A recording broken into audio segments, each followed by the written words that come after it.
হয়েছে তো ব্যবস্থা করো। নতুন সরকারকে মানুষ দায়িত্ব দিয়েছে, তারা ব্যবস্থা করো। শুধু অভিযোগ করে লাভ নাই, ব্যবস্থা করো কিছু। অভিযোগ সবাই জানে বাংলায়, তোমরা কি করছো সেটা দেখবো আমরা আগামী দিনে। অভিযোগ তো একের পর এক অভিযোগের ফর্দ ফেলে দেওয়া যায়, তোমরা কি করছো, how it is going to B addressed, এটা দেখতে হবে কি করে এটা তোমরা ঠিক করছো। পুশব্যাক করে দিক তবে তো। এই যে আমরা শুনছিলাম সব পুশব্যাক হবে, ধরা হবে, বাংলাদেশি ধরা কিন্তু বন্ধ হয়ে গেল। লক্ষ্য করে দেখুন, সব 3 দিনের হাওয়া। এই যে বাংলাদেশি শয়ে শয়ে বাংলাদেশি ধরছি ধরছি ধরছি, প্রতিটা জেলায় একটা করে হোল্ডিং সেন্টার করতে হবে, সব বাংলাদেশিকে ভরে রাখতে হবে, তারপরে পাঠাতে হবে। কই আর আওয়াজ আছেই নি, আর কোন আলোচনা আছে? হয়ে গেল 12টা লোককে বর্ডারে বসিয়ে রেখে দিয়েছে, না ওপার যেতে পারছে না এপার আসতে পারছে, হয়ে গেল বাংলাদেশি ধরা গল্প শেষ। বিজেপির সঙ্গে অর্থাৎ বাংলাদেশের ফৌজ, ভারতবর্ষের ফৌজের সঙ্গে তো দিল্লিতে আলোচনা হলো 3 দিন ধরে, কি ফয়সলা হলো? সেখানে বাংলাদেশের সরকার বলল যে আমরা নিতে পারবো না, হয়ে গেল গল্প। কি কোথায় পাঠাবে কাকে?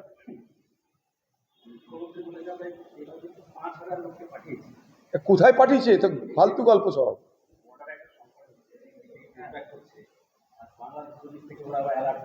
তো হবেই তো,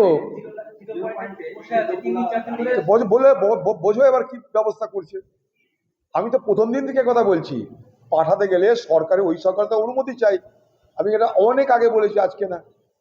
এটা তো লোক দেখানো ভোটের ব্যবস্থা, পুশ ব্যাক। আমরা যেটাকে পুশ ব্যাক বলছি, বাংলাদেশ সেটাকে বলছে পুশ ইন। আমরা অ্যালাউ করবো না।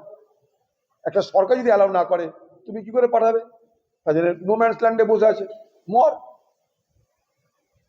তাদের জাত জানি না, কর্ম জানি না, কিন্তু সাধারণ মানুষ তারা কমসে কম এটা তো মানতেই হবে। তারা সাধারণ মানুষ তো বটেই, হয় ওরা নে নাহলে তোরা নে, কেউ তো নে। বর্ডারে বসিয়ে রেখে দিয়েছে, পুশব্যাক করো ভালো করে, সব বাংলাদেশি তারা, কিন্তু হাওয়াবাজি না করে প্রকৃত অর্থে তারা। তার জন্য নিয়ম কানুন মেনে করো। কে মানা করেছে? ডিপোর্টেশনের নিয়ম আছে, সে নিয়ম মেনে করতে থাকবে, কেউ মানা করছে না। কিন্তু হাওয়া, এই করছি তাই করছি ওই করছি, শয়ে শয়ে ধরছে, শয়ে শয়ে পালাচ্ছে, কোটি কোটি বাংলাদেশি পালিয়ে গেল দেশ থেকে। কই কোন হোল্ডিং সেন্টারে কত সংখ্যা আছে আমি জানতে চাই। পশ্চিমবঙ্গে বলা হলো প্রত্যেকটা জেলা একটা করে হোল্ডিং সেন্টার করাবে। আজকে রেকর্ডে কটা জেলায় হোল্ডিং সেন্টার হয়েছে যারা সরকার? এক। কত সেখানটাই লোক বন্দী আছে, কত বাংলাদেশকে ধরা হয়েছে, তাদের তথ্য প্রমাণ কি প্রমাণ হয়েছে তারা বাংলাদেশের? যদি বাংলাদেশের হয়, তাহলে ডিপোর্টেশন করার জন্য কত বাংলাদেশের সরকারকে কজন পাঠানোর জন্য ভারত সরকার তাদেরকে দাবি করেছে বলুক। এবার গল্প হচ্ছে এখানটা, বেকার কিছু। কোন অরাজকতার সমর্থনযোগ্য নয়।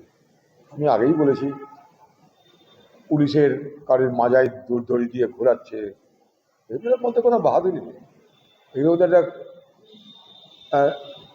নিষ্ঠুর একটা প্রতিহিংসা নেওয়ার মানসিকতায় প্রতিফলিত হয়। আইন আছে তার জন্য, আজ কেউ আছে কালকে কেউ থাকবে না, কালকে কেউ থাকবে আজকে কেউ থাকবে না। মমতা ব্যানার্জির দল টিএমসি এগুলো করেছিল বলে কিন্তু ক্ষমতা থেকে মানুষ সরিয়ে দিয়েছে। সেটাই কেন রিপিট করবো আমরা? সেটা কেন রিপিট দেখতে হবে? এটা কিন্তু বাংলার সংস্কৃতির সঙ্গে মেলে না, এগুলো ঠিক না। মস্ত ভাণ্ডার তো তৈরি হয়েই আছে, ধরুক, এগুলো ধরুক, ব্যবস্থা করুক, পশ্চিমবঙ্গে শান্তি শৃঙ্খলা ফিরে আসুক। এটাই তো আমাদের দাবি ছিল, মানুষের দাবি ছিল। আমরা এই সরকার যে দাবি করছি এখন, কিন্তু আমরা বলেছিলাম যে সব সরকারই সমান, এদের একই পয়সা, একই মুদ্রার দুটো পিঠ এরা। তাই প্রমাণ হচ্ছে আজকে একই মুদ্রার দুটো পিঠ। যে কায়দায় তৃণমূল কংগ্রেস পার্টিকে ভাঙিয়েছিল, সে একই কায়দায় বিজেপি তৃণমূলকে ভাঙাচ্ছে। গল্প তো একই। ভালো তো, ধরুক সব। কি দেখে তো কি হচ্ছে ব্যাপারটা? মার হচ্ছে না, ছুট করানো হচ্ছে। এই সরকারের স্টাইলটা আছে কি, মারবো না, ছুট করাবো। ধরলে ধর, কে মানা করেছে? কিন্তু না, এটা আছে ওটা আছে ওটা আছে, ওখানে পুলিশ আছে, কিন্তু ধরবে না। স্টাইলটা আছে কি, মারবো কম, ছুট করাবো বেশি। এদের তৃণমূলের বাকি যারা আছে এখনো যোগদান করেনি, এই ভর্তি দেখে যোগদান করানো হবে। এই তো গল্প। আমাদের আমলে কি করা হতো? কংগ্রেসের বিরুদ্ধে তৃণমূল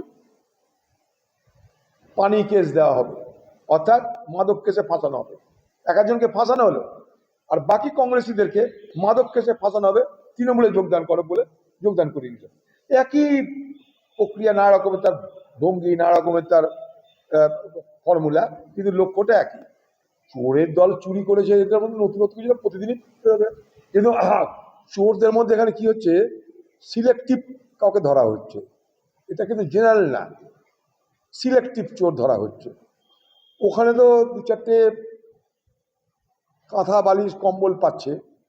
আমি বলছি বহরমপুর মিউনিসিপ্যালিটির কথা বলছি, মুর্শিদাবাদের ক্ষেত্রে কিন্তু কোথাও কিছু হচ্ছে না।